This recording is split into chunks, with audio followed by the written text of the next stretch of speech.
Hi there, Mrs. Ambrosiak here, and I'm going to be showing you some strategies that you can use to multiply larger numbers mentally.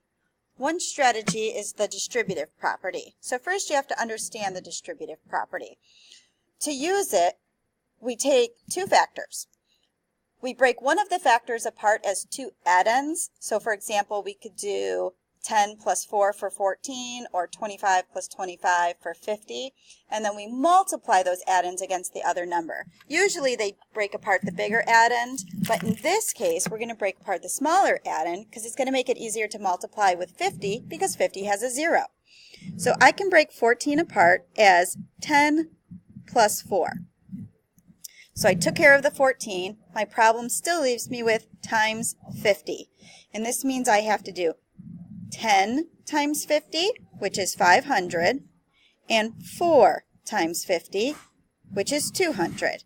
I add them together because that's the distributive property, adding the addends, and that's what I did here, and that equals 700, which is the product for 14 times 50. Another strategy that students often confuse with the distributive property strategy is factoring. For factoring, I see I have a 25 here. I like 25s because they're easy to combine due to money.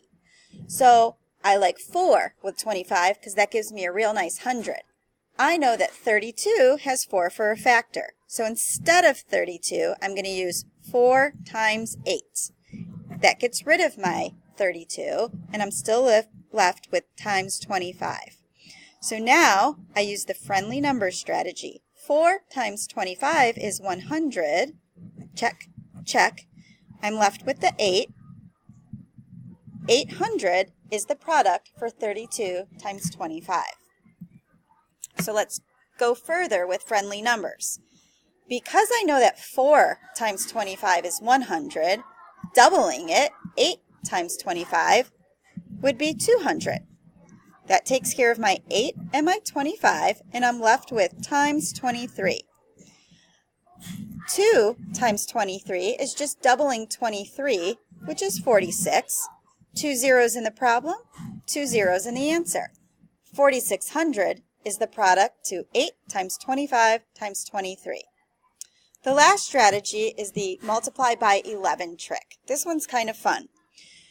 25 times 11. The rule is to add these two numbers together. 2 plus 5 is 7. The 2 and the 5 surround the 7.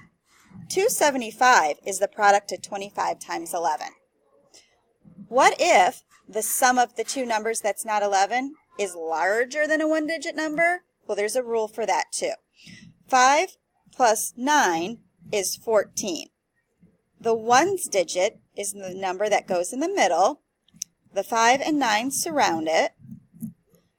This number is added to the front number, so it becomes 649. 649 is the product of 59 times 11. I hope those strategies help you solve large problems mentally.